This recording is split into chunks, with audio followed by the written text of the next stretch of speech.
Hello, friends. Welcome back to Empty Cloud Monastery, and welcome back to the unpredictable webcam, featuring again our nice meditation cushions that have not been moved, as well as our other equipment, very interestingly styled up there. Yes. So the webcam has two angles, either the wide angle or the close up, and it has a life of its own. We have basically an automatic, maybe it's the spirit that lives in the basement that decides. Anyway, so this is all very amusing. Welcome to Adine, welcome to Denise, welcome to Kumu, Geeta, and every other friend online, as well as our friends who are currently present. I think it's fine. I think our friends are now aware of. We have 4 things in the monastery, and they're all displayed now here. So this is the session of monk chat. So you're welcome to put all your questions in the live chat, and I'll try my best to answer them.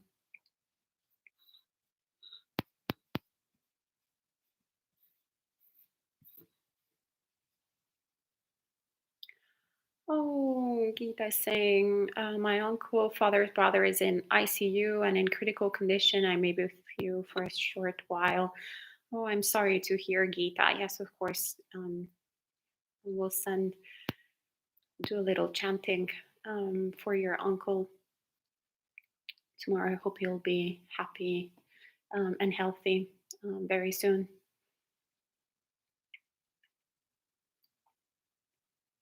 What is the name actually of your uncle? So we'll have it down. If you can type it in. And welcome to Kyosaku. Would you say it's wrong view to crave romantic love? Yes.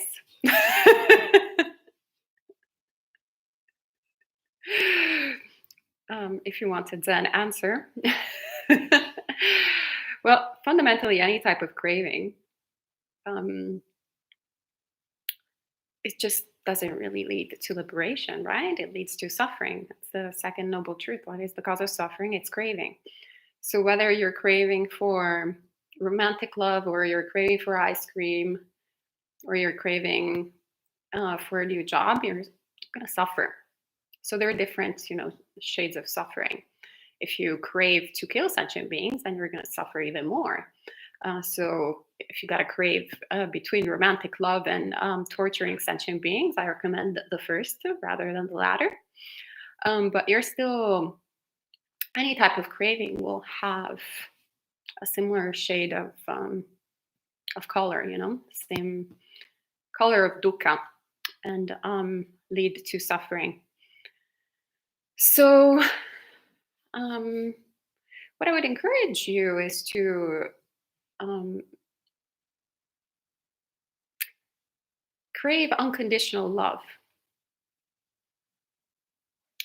and not by that meaning that to crave for someone to love you unconditionally, but rather for you to actually develop unconditional love for one person, for one sentient being, for multiple sentient beings, ideally for all sentient beings. So that's what, at least as monastics, definitely what we're trying to do. It's very difficult. Very, very difficult. But, baby steps. We start expanding our metta, our mudita, our karuna, our equanimity. And, that's the beauty, that it's not actually about what you're getting back from a person or an individual. but rather what you are able to offer. As I always like to say, so we have a cat, a resident cat here at the monastery, Stan, the monastic cat, also known as. and I always like to say that dogs give you unconditional love, but cats teach you unconditional love. And that's because Stan is one of the typical examples of cats in that way, or of extroverted cats anyway, because there are some cats that actually are not terribly into people. But he's very affectionate when he is, just alone with yourself. Right now, we're spending a lot of time together, so he's the perfect companion. Very much obsessed with me. But I know that as soon as I open the door and let him out in the entire monastery, he completely forgets who I am. He's like, talk to my paw. And everyone else in the monastery is a lot more interesting to him than myself. And that sometimes in the past has been a little bit difficult in my mind. I was like, wow, I take care of this cat all the time. Spent so much, in taking care of him. Also when I was a lay person. So like spent so much money on him, so much time, so much care, so much love. And this is the payoff. He just goes and so the first person that appears and he's all like nice and cute. Oh, I love you so much. See you never, Ayya Soma. And it's interesting, right? How our mind goes in that direction. And that's when we see that even towards animals, it's very difficult for us to practice unconditionally. So it's like, oh, I love you. I really wish for you to be happy and peaceful. But what am I getting out of this? You better snuggle with me. I better be on the top of the list. Right? So dogs, you can train them to do that. And then you will be the leader of the pack. But cats, they don't care. They'll just do whatever they want to do. And yeah, it's good training if we see it that way. It's a great opportunity for practice. So he's taught me, I have a lot of animal teachers, Ajahn ants, Ajahn cat. They teach me lots of things. I used to have also Ajahn chickens and learned a lot from them as well.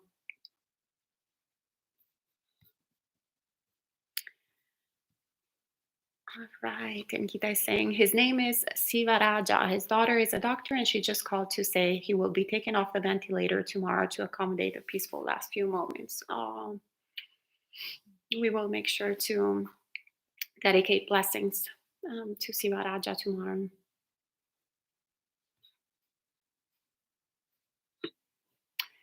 And Mary says, true about cats. They teach us so much about life. He, Ajahn Stan, was paying it forward for you. Yeah, he's also going through a lot of health issues nonstop. And we're having actually PSA, if you know of good internal medicine veterinary doctor close to Essex, New Jersey, would really like to hear from you. Because it's very difficult to find someone who can take care of poor little Stan properly. So he's been through a lot and he's still through a lot and it's a little bit challenging. And Chittapala says, sending metta and wishing ease of suffering to Gita. And Denise says, it was very moving to read Majjhima Nikaya 142, Analysis of Religious Donations.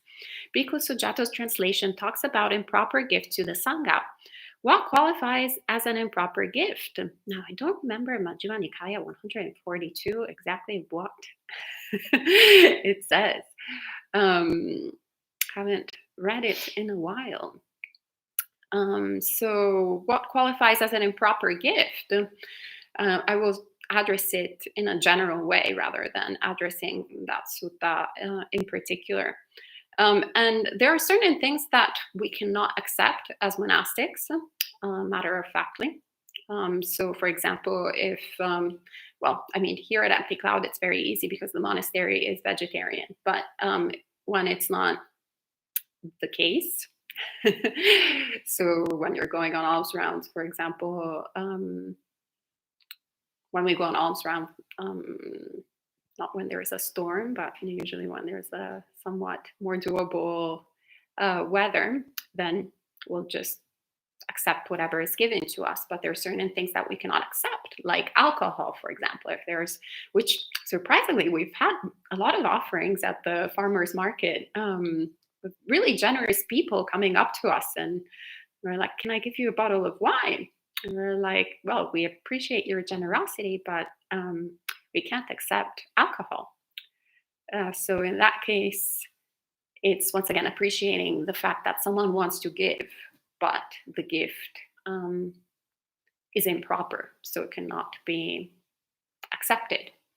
Another thing is if we think that, if we suspect that a sentient being has been killed for us, which is why I was saying that here at Empty Crowd it's easy because nobody gives us meat because the monastery is vegetarian. But say if someone comes up to us at the farmer's market, it's like, "Hey, I just caught this fish just for you. Here you go in the bowl." We must, out of our precepts, say, "I'm sorry, I can't accept this." Same for, I think actually in certain restaurants, they have live fish that they will kill and give you. So actually also as lay practitioners, by the way, this also applies for you in the 5 precepts, that you shouldn't be, fundamentally, if you're ordering that sort of meat and someone is killing it for you, that qualifies as, even if you're not killing directly, you are telling someone to kill a sentient being on your behalf. So that is unwholesome. There's other improper gifts, pretty much anything that goes under the realm of unethical. So of course we can't accept any human beings or non-human beings like as a gift. So this is a gift. Here is a cow that will I don't know, do such and such thing for you here in the monastery, produce milk, for example, or whatever it is. So perhaps the intention, once again, of the donor might be kind, but it's just not appropriate. And muy bonito Ricardo, hello, says, "Good evening, Bante. Wondering if you could help me understand how to practice insight through Anapana practice. I've been having difficulty with my practice lately." Well, that's a whole Dhamma talk right there. So perhaps if you can actually tell me more about what type of difficulties you might have, rather than sort of a generic question on Anapanasati. If you're interested in having an overview of mindfulness of breathing, you can actually go on our archive here on the YouTube channel and look for Bhante Sudaso's sutta explanation on mindfulness of breathing, which is excellent because it's from the suttas, right from the Buddha, and Bhante Sudaso explains it, and it's very clear and great and highly recommended. So you get a full Dhamma talk from there. And Regina says, "Isn't veganism more ethical than vegetarian?"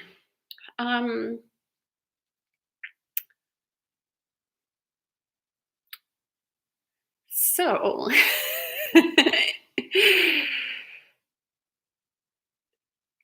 I would say that the most ethical thing is harm reduction. So wherever you are at in your life, try to reduce the harm. So what I always recommend, instead of creating this sort of pyramid of I am more ethical than you are, depending on what food you have on your bowl, it's rather, how can I practice more harm reduction. Because to be quite frank, just the fact that we are human beings, there is no such thing as living a harm-free life, unfortunately. So we have to, first of all, acknowledge that. So veganism, the aspiration actually is to not harm sentient beings as much as possible, however it is in our possibility. But it can be turned into like a big, a very sort of I'm holier than you kind of kind of thing. It doesn't apply only to veganism. It applies to pretty much anything um, in the world where something ethical that comes from a very good meaning can actually can acquire some sort of unwholesome nuances. But anyway, besides that, I would say what I recommend is to really look at um, your situation and consider, how can I reduce the harm that I make in the world? So if you eat meat every single day, morning, afternoon, and evening, because I assume you're also not on the 8 precepts, which is also mind blowing. When I first came to this country, I realized that there are people who eat meat at every single moment of the day, because it doesn't really happen in Italy. First of all, we have such a thing that Antoinette, our resident Antoinette here, calls sweet breakfast. And sweet breakfast by default does not have meat. I remember the first time when I went to the UK that I saw this bacon and egg thing served to me, and I was like, "Why are these people having dinner first thing in the morning? It's so weird."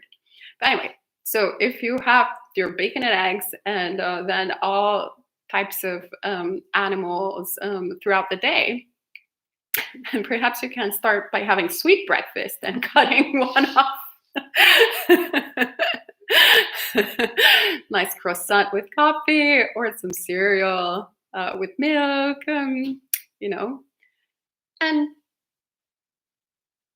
reduce and reduce. If you're actually already doing that, then perhaps one day of the week you don't eat meat altogether.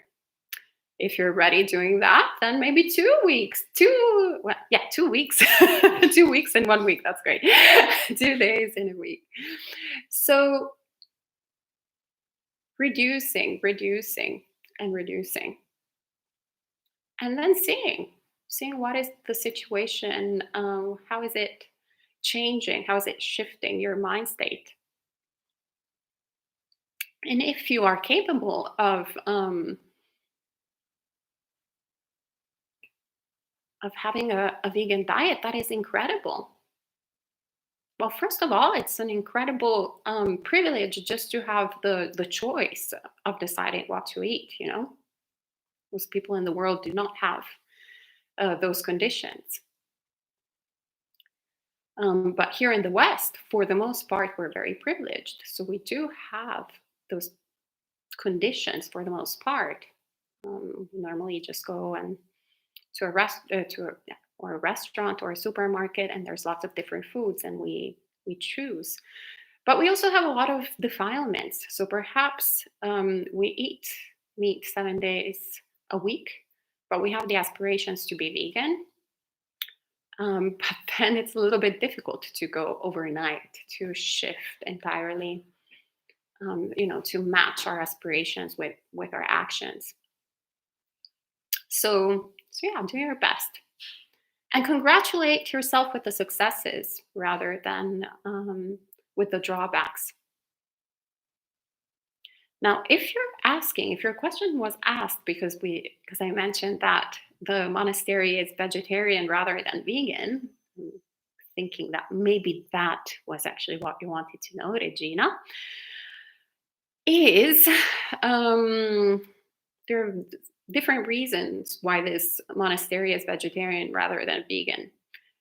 One, out of compassion for the lay people that come and support us. So for the majority of people that bring dana, vegetarianism is already like a stretch to contemplate. If you also say veganism, well, I will say the majority of immigrant people don't even understand what that means. They already have a hard time with vegetarianism. Like my mom, for example. I'm not American, I'm from Italy. My parents have no idea what veganism is, and they find vegetarianism bizarre too. Even though I was raised with a mostly vegetarian diet and a lot of vegan dishes. It's just that my mom would never go, hey, here's your vegan dish. It's like, here's your, pasta pizzaiolo. That is how we call food. So it was more out of an understanding of the situation here. And that seemed the appropriate response. It might change in the future, but it will be vegan. Who knows? Everything changes. But there's always lots of vegan options here for the most part. Whatever is in our control, we try to do that. And Adine says, Anapanasati practice often gives me a respite from craving. Oh, no, I'm sorry. I actually went way too far, I think. Oh, no. I did well. Anapanasati practice often gives me a respite. What does respite mean? A break. A break? Okay. Thank you. I have my live dictionaries. A break from craving. Wonderful. However, after a couple of hours, it comes rushing back into my consciousness. I assume what comes rushing back is the craving. Do you have any tips on how to extend non-craving? Yes, keep on practicing. Yeah, of course. We are so hard on ourselves. Very, very, very difficult with ourselves. We practice craving for eons, for countless lifetimes, and then for like 2 weeks we practice in accordance to that, and we're like, hey, wait, why do I still have craving? Let's be real. This is kind of like trying to being excessively overweight and then trying to be stick thin overnight. It doesn't happen that way. We need to train ourselves and be patient with ourselves. And so once again, in this case, go, wow, that is wonderful. I'm getting a break from craving. That is incredible news.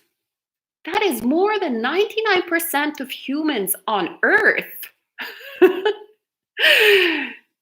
That is, as I like to say, you're already part of the 1%, the 1% that counts, that we want to join. So in this case, rather than looking at the drawbacks, I encourage you to look at the success and to keep on practicing, because the more you practice, the more you will have. Will keep on having breaks from craving until actually there's no turning back from that break. That will be your state of being. That's basically complete nibbana, uprooted. So right now we just have these moments of temporary liberation. But these moments of temporary liberation are very valuable because they give us a glimpse into permanent liberation. We're like, wow, this is possible.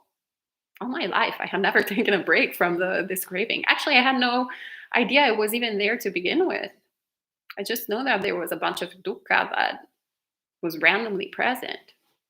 Now I'm aware of the suffering and I'm aware I can take a break from it. How wonderful. It's great news. Which is also, by the way, why the Dhamma invites us in to see for ourselves that it's not something that, is based on a blind belief. So contemplate this, internalize it, and rejoice. It is wonderful. It's so beautiful. And Kaiser Friend says, I was unfortunately not able to attend this morning's Sutta reading and Dhamma talk. I don't see the video of it in your archive, though. Will it be there? I believe so. I think there is a gap between when the video is live streamed and when YouTube uploads it. Since everything is automatic, we don't exactly know. It's the algorithm. It's probably the same, being that controls our webcam. Sometimes it's wide angle, sometimes it's a close up. It's the same with the uploads of YouTube. Sometimes they're instant, sometimes they're like, takes a wider gap of time. But eventually they do pop up. We still yet have to have not seen one appearing. And Secret Spy Record says, I started off quitting beef for a couple of years before jumping into full on no meat and dairy. Yeah. Yeah, it's interesting because I remember when I was before Buddhism, so before I actually really started contemplating how it was unwholesome to kill sentient beings for food. Before I had a different stance. I was more like, I I don't agree for sentient beings to be tortured, but humans gotta eat, so you gotta do what you gotta do. And I think that was probably the product of actually Judeo-Christian culture. So even though I had a secular upbringing, the sort of Judeo-Christian belief that animals have been placed by God here for the purpose of delighting humans somewhat pervades also kind of just the secular culture, what we think is secular. Sometimes there's not much a difference between the two of them. We just remove the afterlife, but aside from that, it's very much permeated. But yeah, anyway, I remember very clearly when I moved to this country, and I was an omnivore, and I got very sick with the food here in the United States.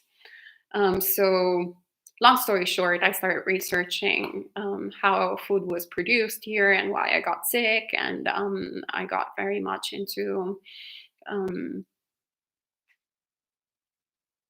community supported agriculture and paying a lot of attention to source where I was sourcing my food. And since I was very poor, I couldn't afford, to eat meat that often. So I would eat it very rarely, and only when I was 100% sure that the meat was sourced locally from a small farm, etc., etc. Which meant that basically at a certain point I stopped eating meat altogether because whenever, say, I was out, I wasn't the type of person that liked to ask all those questions. So unless it was spelled out on the menu, I was not going to go like, so where did these animals live? Can I go and visit them? So I just stopped. And then I remember like quite a lot of months had passed, had gone by. And at a certain point, I ordered some meat somewhere and I took a bite of this burger and I almost threw up. And it because it tasted like an actual body, which is what it is. And it was such an interesting experience, both mentally and physically. So both my mind had this revulsion, and also my stomach actually somewhat got upset. And so I kind of like just stopped eating meat for a long period of time. But it really made an impact in the way of how abstinence sometimes from things. It's actually what the Buddha talks about in terms of different defilements. We need to overcome them with different techniques. So some we need to restrain ourselves from, some we need to analyze, look at them, etc., etc., and some we just need to abstain from. And so that was a teaching on abstinence, in the way that by abstaining for so long from something that was the source of craving, I was then able to see the object of craving for what it actually was, rather than my projection and my idea of the delicious burger, for example, the juicy, tasty, lovely, nice American burger, and whatever kind of storytelling that the mind puts on it. And instead, actually, I was tasting the blood, I was tasting the flesh, I was tasting really what it is to eat meat, which actually is what the Buddha tells us to do, encourages us to do. That if we're eating meat, to understand that we're eating the flesh of a living being. Very important. Not to sugarcoat it. Especially these days, we have, it's like the delusion millennium. We go to the supermarket, everything is it's like in plastic. There's it's so aseptic, no sign of slaughtering. Remember when I was a little kid and my grandfather sometimes would go to the butcher and bring me with him. I remember I was horrified by the butcher because there were all these animals, full on animals, hung and with their parts all quartered, and perhaps the butcher was quartering the animal there. So you actually knew what you were doing. Much better than pretending that that this flesh is, no different than the bread that is up there, that you're like, okay, well, do I want to eat bread or do I want to eat some flesh? No, we need to understand that it is flesh.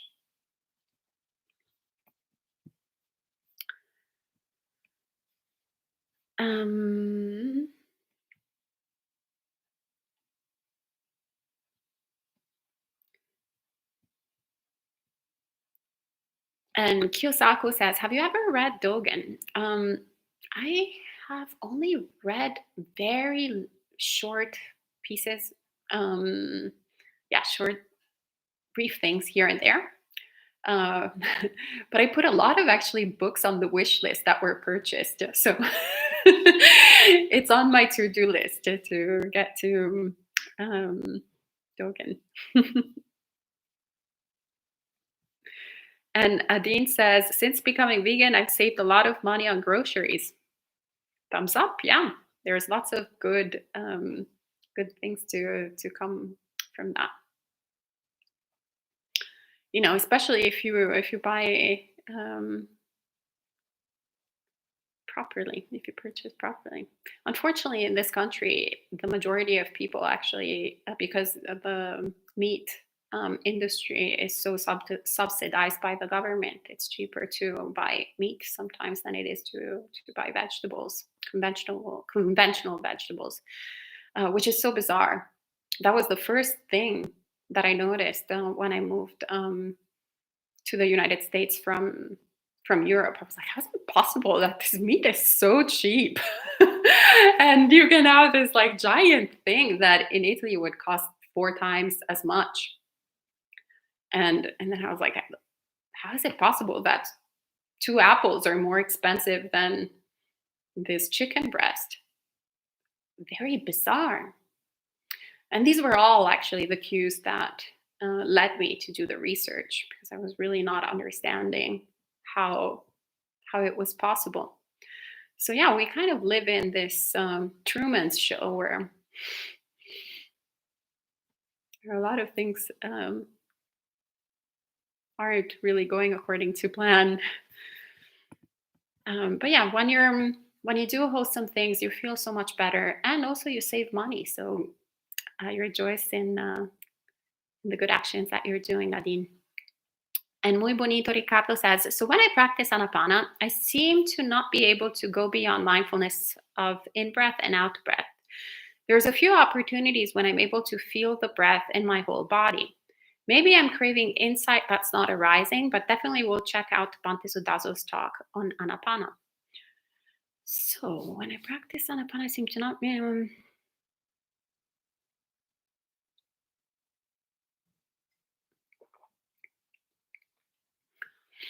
Well, first of all, of course, if we, that is the biggest obstacle, well, in anything that we do, but definitely in meditation practice, whenever we are craving for something, um, we get the opposite of it. And that's, the sort of challenging situation that we have. On one side, we have the aspiration to overcome suffering, but on the other hand, we can get so wrapped up with our craving that then it becomes an obstacle in the path. And so what I would say is just relax, which is basically actually a quote from Bhante Sudazo. Whenever I've had similar problems in the past, and I went up to him, he was like, just relax. So if you're practicing mindfulness of breathing, in breath and out breath, enjoy the in breath and out breath. And keep your attention there rather than trying to go, wait, what is the next step that the Buddha says? Wait, and the next step again, and the other next step again.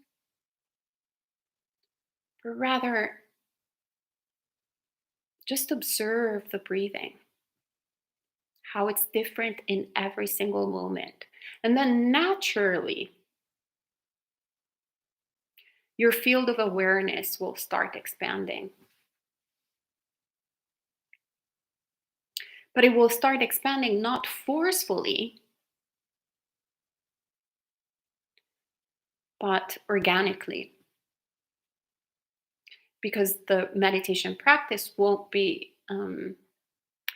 this stressful thing of kind of following a sort of diet, so to speak, or a plan, but actually it becomes a practice of peace, a practice of cessation of craving, as Adine was sharing earlier.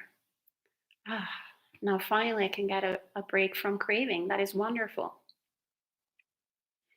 And so all of these positive associations that we start associating with the practice then make our practice sort of grow and expand on its own. And insight, we can't go look for insight. Insight will come from its own. It's kind of like if you plant a seed in the soil and you water it. But then you're like, wait, hey, why hasn't it grown yet? Well, it's February. Relax. You gotta wait, until there's the sun. You gotta wait a few months. Just relax. So keep on watering it. Keep on watering it. Keep on making sure that it gets warm. It has the right conditions. That's all you need to do. You can't force a plant to grow in 1 second just because you want it to grow. No, all you can do is create conditions for it to grow.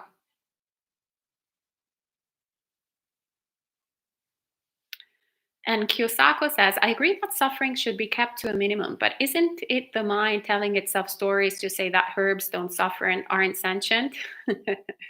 I think the mind is telling you stories that herbs are are sentient. And that's the usual excuse of craving going into the picture and going like, hey, wait, I'm pretty sure that there are all these plants that also have perhaps we'll even say a soul, because in that case actually we want to highlight that they definitely have something. No, it's all craving. And the Buddha was very clear, by the way. So in Buddhism, there is no doubt about that. The Buddha was very clear that plants were not sentient. And by sentient beings, we mean human beings and animals and all different spirits, etc. All beings that have consciousness fundamentally, and plants aren't in that realm. So there's other, I believe, other religious systems that have a different point of view. Perhaps the Jains think they have a view of that sort, or at least that certain plants have some sort of consciousness. And definitely there are some forms of animism in Asia that definitely have that belief, and sometimes they merged with Buddhism. And so that's what we were talking about. I don't remember if it was this morning or yesterday evening in terms of the monastic precepts. I think it was this morning, of the monastic precepts, of how there are certain precepts that are based on, the conditions, on the expectations of the people living in a particular country where Buddhism flourishes. So I believe in Japanese Buddhism, it's quite um, it's quite common to find some of the Shinto beliefs of the consciousness of plants, etc. And I seem to understand also in Vietnamese Buddhism, they have some commissions of, I don't know, exactly. I don't remember. Do you know the form of, another form of animism, I believe. I'm not quite sure, but I know that from going to Thich Nhat Hanh monasteries. For example, they have also the practice of paying respects to the ancestors, which is not something that you would find in other forms of Buddhism. So each form of Buddhism will have the core essence identical, because those are the teachings of the Buddha. And then normally there is a sort of blending in with another spiritual system that was already present in the land. I hope that answered your question. And Nadine says, Bante, I had a similar early experience with meat. When I was 4 or 5, we visited my uncle's farm and he killed an animal for the occasion. I was so upset I couldn't stop crying and couldn't eat at all. I definitely can relate to that. Actually, that was my grandfather. I loved him dearly. But he was definitely a different generation of Italians and had a different view of the world.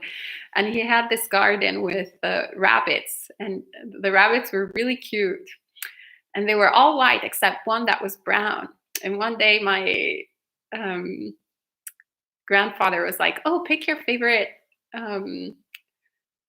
rabbit and bring it to the neighbor. And I went and I picked my favorite rabbit, the brown one, and I brought it to the neighbor. And she took him and like, strangled him in front of me. And I was in shock and I could not stop crying.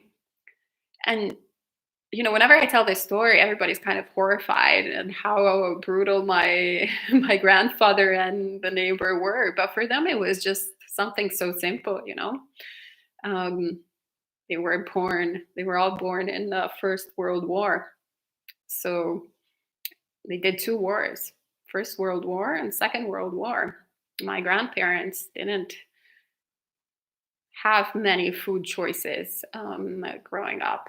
So they had a different way of relating to sentient beings, which has been the case basically since the history of humanity. It's very recent that we have, um, so much food, so much abundance. But yeah, I never ate rabbit after that. That certainly was a lesson.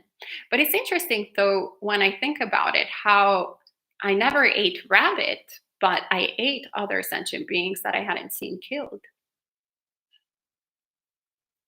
up until the teachings of the Buddha, in the way that it's for the first time it was introduced to me, the idea that actually killing sentient beings is unwholesome. And I mean, besides humans, and going all the way to small little beings. So, we have to have compassion for ourselves and others, and understand that a lot of things are not that straightforward, not that intuitive. And I clearly remember my mind. I was not a bad person back then. I was just ignorant. I was only aware when I saw the suffering of my cute little brown bunny, and being killed like that in a moment. But once again, that was a pretty extreme sort of situation, and my mind was not able to connect the dots of, oh, what about all the other sentient beings? So it's a tricky thing. That's why we need to train ourselves, and that's why the Buddha gave us all these compassionate things. But it's also very important not to judge others, because we don't ever know how, what are their conditions, how were they raised, what are the situations. And Denise says, I got desensitized when on vacation at grandma's house when I was a child. We went to the market and saw severed pigs' heads, cow legs, and of course, chickens being plunged into boiling water. Terrible, terrible. Yeah. Yeah. Once again, um, also throughout the history of mankind, food was very difficult to get by. And so, the reason actually I think that why people in this country eat meat 3 times a day, um, is because one, it became so accessible and so cheap. There was still that mentality of meat being this really rare thing that will cover your nutrients for a long period of time if you had it. So then there is this, this tendency of mind. I remember my mother actually used to say that when I was growing up. She was like, oh, these days people eat all this meat, so much meat. It is not good.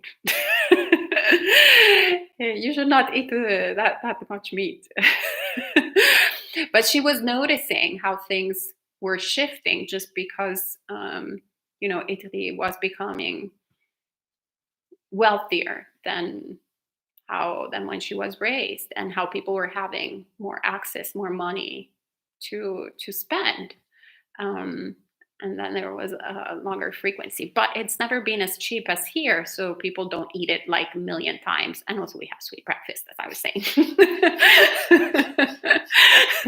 All the vegans should promote sweet breakfast. I tell you that. And also, another thing, I'll do a PSA for the vegan movement. Please start harassing the airplane companies. It is mind blowing how, like, if you don't reserve it ahead in advance. I remember when we went to, where did we go? To Australia or somewhere before the pandemic. No, to Thailand, to Thailand. Yeah, then we took so many flights, and I was like, wow, and there's not a possibility of like a vegetarian thing or a vegan thing at all, unless it's either fish or meat, fish or meat, fish or meat. So if you already like convince them to do fish or vegetarian, fish or vegan, you're already like saving half of half of these sentient beings that are that are tortured, and giving lots of options. So I say that's. I remember thinking, if I were a layperson, I would definitely get into this this project of. I think it's called lobbying. I can't speak English today. And Adine says, at Empty Cloud, do the monastics practice any meditations, etc., that are not strictly Theravadan in origin, for example, from Mahayana or Vajrayana? Oh, yes. Oh, yes. Oh, yes. Mm. So I would say, we're all monogamous in the way that we are Buddhist. So only Buddhism is of interest to the resident monastics here. But within Buddhism, we're all pretty polyamorous.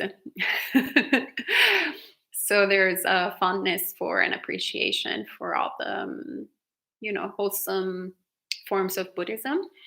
Bhante Sudazo in particular, well, actually, he started out in Japanese Zen, and then ordained as a bhikkhu in the Theravada tradition.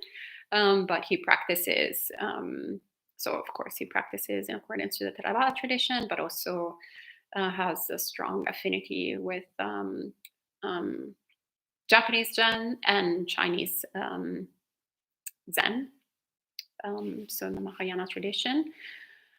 I have personally an affinity with Chan, so Chinese Mahayana Zen, and I love Tibetan Buddhism a lot. Some of actually my favorite teachers, bhikkhunis, are Tibetan monastics. Like Ken Modralma, who has taught with us in the past several times. Venerable Rubina Kortin inspired me actually to take robes.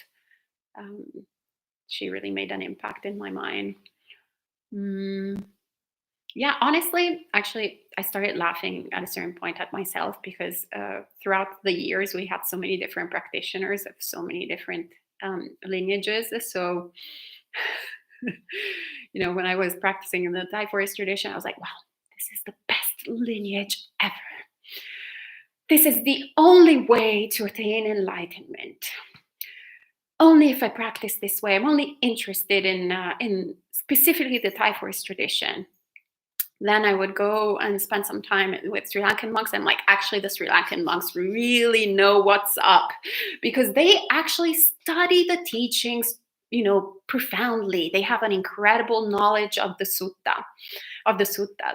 Then I would encounter a Mahayana teacher. So like, my friends, my Chinese friends, bhikkhunis from Taiwan, from Dharma Drum. And I was like, oh, wow, now this is actually a whole other level of practice. They really know what compassion is. And at the same time, they also have a serious meditation practice. This is like fully complete.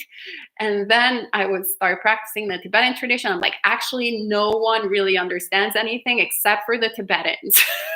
Everyone else is Hinayana. I will only, follow. I need to find a guru right now. And then I would get, would encounter Venerable Bhikkhu Bodhi. I'm like, actually, no, I was wrong. Theravada is where it's at. And then at a certain point, I just had to slap myself in the face figuratively and go, okay, really all you'd like is Buddhism. And so we've historically been a non-sectarian organization or welcoming of all different traditions, because actually I've personally had a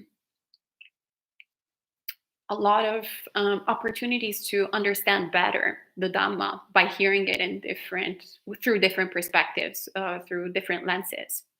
Sometimes if we hear the same way of talking about something, then we get fixated with that sort of, it transforms into a view rather than into an understanding of the Dhamma. So then we can get into only this is true, everything else is wrong. But when we start hearing the same concept through different lenses, through different eyes, through different ways of practicing. Perhaps at the very beginning, we're like, what the hell is this person talking about? But then, if we actually take it as an opportunity to really investigate and question our understanding of the Dhamma to begin with and investigate their viewpoint, then we start seeing that there's not that much difference and that there's different ways of seeing and looking at the same issue at hand. So I found it, yeah, a big, you know, a big blessing, which created the conditions for me to get into robes, to have this aspiration. Um, so yeah, so right now I don't really think of like, oh, now I'm going to listen to a Tibetan Dhamma talk, or now I'm going to listen or I'm going to read um, a Japanese Zen book, but rather it's now I'm going to read or listen to the Dhamma, to the teachings of the Buddha. And Chittapala says, as long time vegan and having been celiac since birth, the only place I now struggle is at the monastery I go to. I know that I am to let go of preferences, but at the same time, it's a big challenge. There's always dairy and gluten and sometimes meat. But I don't judge others for their choices. Oh, well, I'm sorry that you're having a bit of a problem. But what I would recommend actually is to bring vegan things at the monastery. Bring an offering. So when we were running the Rockaway Summer House, which was the retreat center before Empty Cloud Monastery, our day-to-day life was a little bit different. So we were having retreats. Well, there wasn't a pandemic to begin with, so that made our conditions radically different. But also, the place and lots of different things were happening. But anyway, we were having retreats with several people coming. And at the very beginning, I was the one in charge of the kitchen mainly. And we didn't really advertise it anywhere. But what I basically was doing, as I would say, behind the scene, was I was vegan bombing people. And so everything that was served at during retreats was vegan. Rarely we would have some yogurt during the sweet breakfast operation in the morning, but sometimes not even that. And so it was always separate, and everything else was always vegan. So there was always a vegan option, and there was a gluten-free option, and there was also always a gluten-rich option because I'm Italian, and everything was vegan, but it wasn't like spelled out. And it was because also we were making the food there, and we would the center would purchase the vegetables from a local farm, and we would also grow a lot of vegetables at the center, and that is how things were coming into being. And so it was interesting to see how a lot of omnivores would come to the center without any type of expectation of having one particular food. If anything, actually they had the opposite expectation of, like, of course there's going to be meat, because that's the majority of places have meat. And after a while, they would start eating this food, understand that it's vegetables, and then they would go, actually, this is quite nice. This is pretty good. So one of the unexpected things that happened by running the Rockaway Summer House was that a lot of people started incorporating more vegan choices, or actually became vegan or vegetarian or whatever it was, but without us telling them or preaching them or saying anything, you should be doing this or you shouldn't be doing that. which by the way was my technique before the Rockaway Summer House, which was very unsuccessful. And paradoxically, I remember, as a food activist, thinking how paradoxically, like my sort of aspirations became more fulfilled when I was actually not trying that hard to convince people, but was actually just giving them offerings, making offerings. So by giving them food, they appreciated the food. We would also have vegan dinners offered to the community at large. So people who weren't even interested in Buddhism altogether or were not coming on retreat, but we would grow things, as I was saying, from the yard and then offer it vegan dinners, um, free vegan dinners by donation or whatever at our center. All our neighbors would come and they would, they usually would eat lots of meat when they were eating, and then they were like, "Wait, actually, this stuff is pretty good, and there's no meat." Um, there is this friend of mine who's awesome. Valencia is her name. She's great. Unfortunately, she went back to California where she's from. Um, but anyway, so she's African American and she makes this vegan. She calls it soul food. So instead of soul food. And so she made one of these dinners, and so it looks like soul food, and people were eating it. And they're like, "Wow, this is really good. What is the recipe?" And then she was sharing the recipe. Like, "There's no meat. How is it possible?" Or this other friend of ours, Nicole, who's Jamaican, would make this like really incredible Jamaican vegan food. And similarly, some of the neighbors who were Caribbean, they were like, "Wow, how is it possible that this has no meat?" So sometimes, like giving offerings, you kind of open new possibilities in the mind of people who don't think that that is an option to begin with. That, especially, when it comes to, mm, I don't know. I won't speak for Jamaicans. We have a Jamaican in the room, so she's the one more apt. But if I think about my parents, there's a way that people cook in Italy. So there are certain recipes that have meat, and that's the traditional way. There's no way to think outside of the box that there is another way to possibly do that. So yeah, if I were to give, actually, when I did give my mom, I made some food for my mom at the very beginning. She was like, "What is this thing? I'm not going to eat it," or whatever. She just spent too much time in America. But then eventually she would eat, and she was like, "Oh, actually, it's quite nice." And something opens up. So Chitapala says we can bring food, but are not allowed to cook or store it in the kitchen. Yeah, cook it at home. That is, I'm not familiar with the monastery that you're going to, but if it's a Theravada monastery, usually people, cook it at home and bring it to the monastery, offering it, and you add it to the table.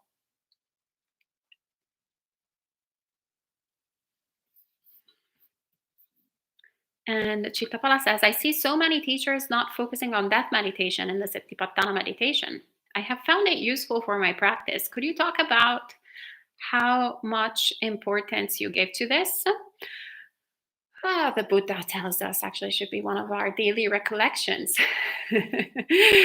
we of are we are of the nature um, to die, and we're also of the nature to get sick. We're of the nature to grow old. Our good friends, old age, sickness, and death. Actually, these days, whenever I look at myself in the mirror, I always get slightly scared. I feel like I've aged a lot during this winter retreat for some reason. I was actually contemplating it this morning. I'm like, how is it possible that normally people, after a retreat become more relaxed? And I'm getting more wrinkly, uh, more stressed out. But anyway, aside from that silly silly reflection out on. What was really surprising was not the aging, but rather the fact that I was surprised to see myself age. So it was kind of a pointer of how I am not practicing well in that particular respect. So it's like if I am still um, shocked whenever I see myself in the mirror, that means I am not doing the recollection um, of old age, sickness, and death every day. So absolutely, I encourage you to do that um, daily, not because we are trying to get upset, but we are. There are different things that actually come through contemplation of death. The first one is that we actually start valuing our time here.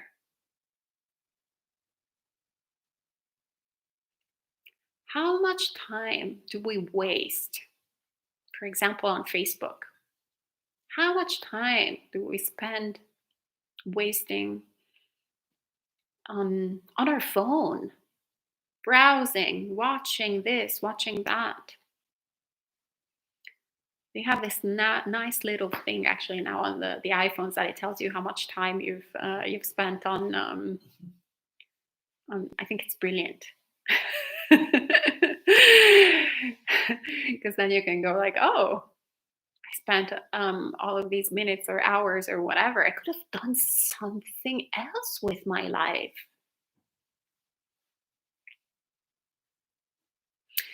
But it gives us an insight in how, if we're spending all this time doing random things, how we're actually, um, the reason is that we are dwelling in this delusion of permanence, in this delusion of infinite time, endless time.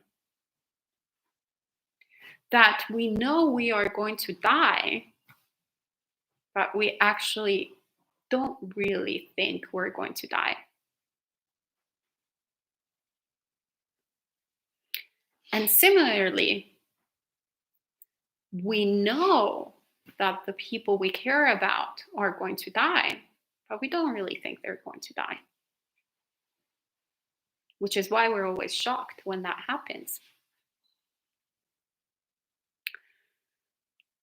We know that when we die, everything that we care about, whether it's objects or people, etc., will be separated from us, but we don't really think that way, which is why we treasure all these little belongings that we have. See, we are stacking up all our meditation cushions here. We care about them so much, right? So recollecting death is a powerful instrument that the Buddha gave us to dispel this delusion of permanence and to give us a sense of urgency. It says it over and over again. Go practice. Do not regret it later. Right now, we have the opportunity to practice the Dhamma. Right now, we have the teachings of the Buddha. Right now, it's when we need to practice. Not tomorrow, not on Monday, like I'm going to start the diet on Monday. Who started the diet ever on Monday? I don't think anyone ever started a diet on Monday. So it's the same thing with I'll start, meditating on Monday or whenever the conditions are right or whenever this is appropriate. So yeah, meditate, cultivate the perception of death. It's extremely useful.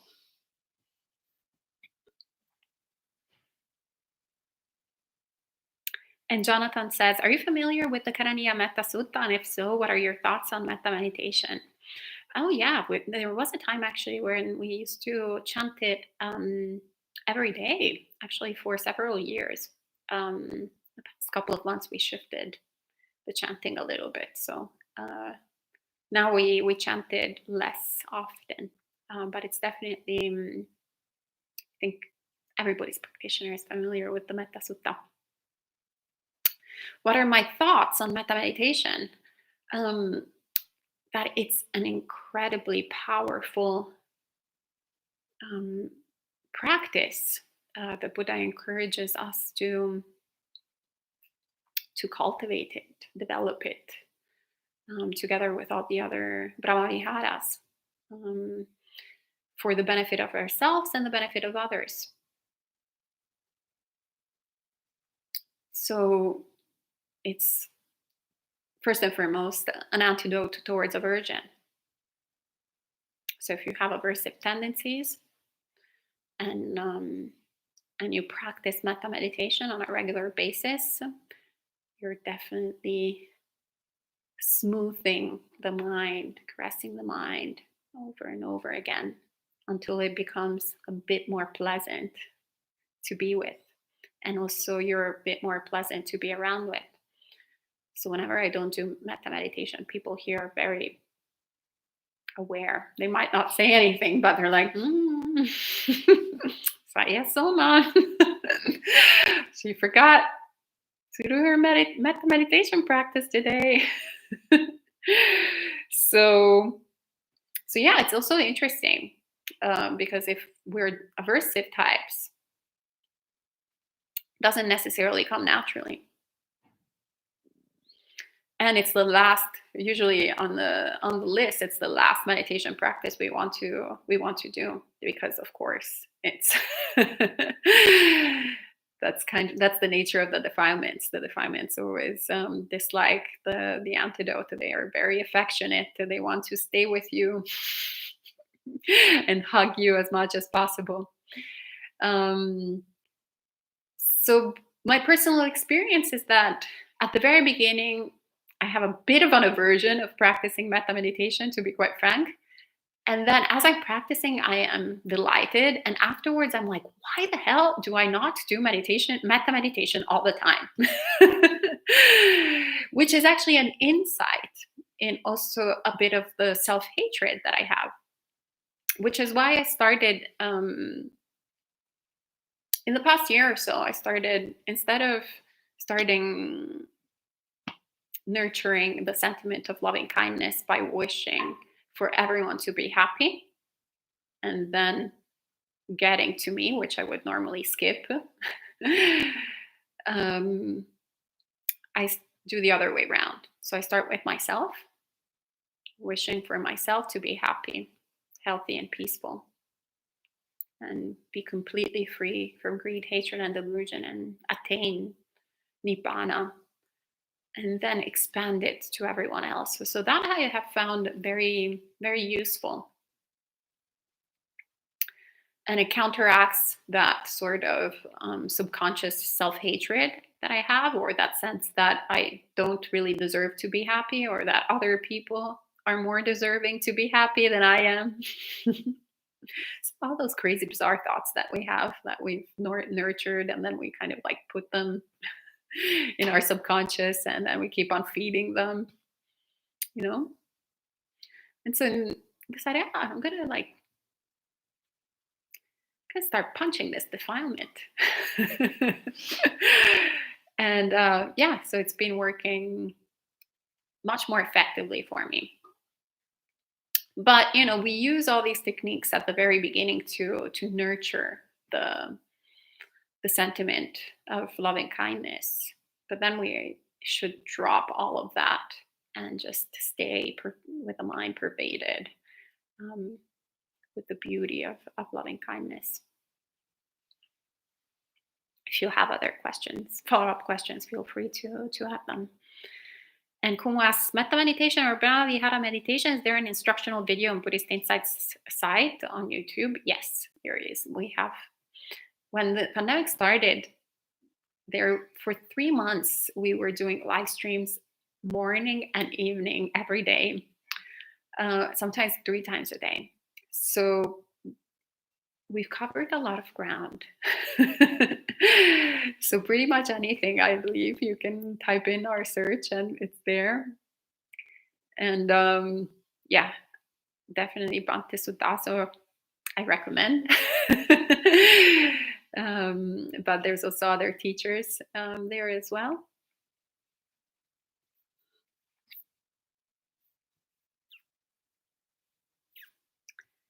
And that seems like the last question. So, unless there's something else coming up,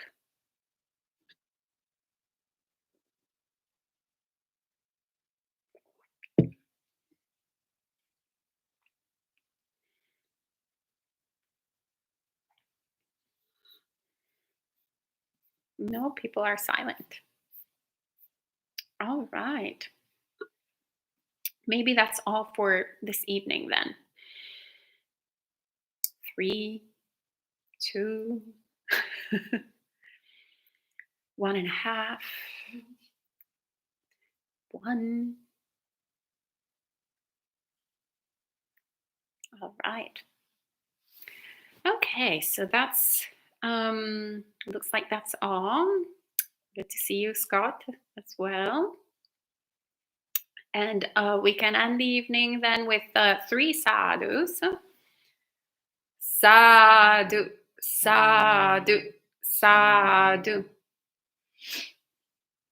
Oh, wait. Kumu has a question, of course. Tonight we'll have double sadhu. We can't get enough sadhus. So Kumu says, is it not okay to include our immediate family members in the metta meditation? It is, of course, okay. Yes, absolutely. I mean, normally, what is recommended to pick, if we're actually picking specific beings to arouse that feeling of metta, is to pick beings with whom we don't have a difficult relationship with. So I've noticed this very interesting tendency that the majority of Westerners seem to have a lot of trouble with their family members, so they don't. They usually don't use them as they don't go like, oh, let me think of my mother. May she be well and happy, because normally it goes, may my mother, you should be well and happy. But really, why did she have to say that? And also, when I was a little child, she did this and that. That wasn't wholesome.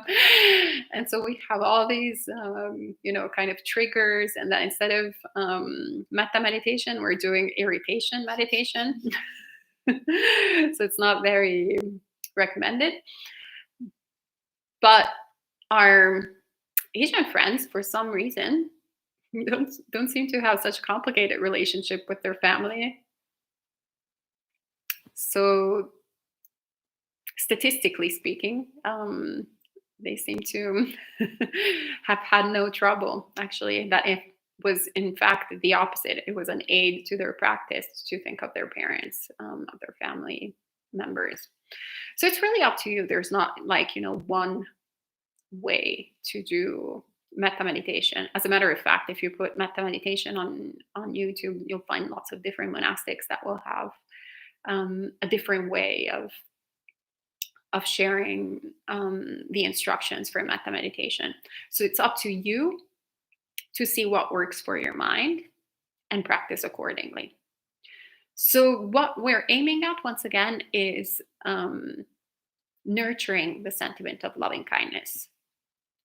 So everything you're doing from there to having a mind pervaded with loving kindness is a means to an end. It's not the end itself. And Kumu says, some say it brings up attachment. So yeah, exactly. Look at all of this. If you see attachment arising in the mind, then let it go. It's not the appropriate means to the end. But you're the only one who is having this experience with the mind. So you're the one who is empowered to make such a judgment call. And there will be different conditions that will create a different result in your mind than myself. All right, so experiment. And then this is why actually meditation practice is fun. It's a lot of fun. And it's a creative endeavor. It's not step 1, step 2, step 3, step 4, step 5, boring. I'd rather watch TV. No, it's looking at the workings of the mind, really seeing, understanding, becoming familiar with the mind. That's actually the definition of meditation in Tibetan Buddhism. If I remember correctly, the name is Gom in Tibetan Buddhism, and it means to become familiar with the mind.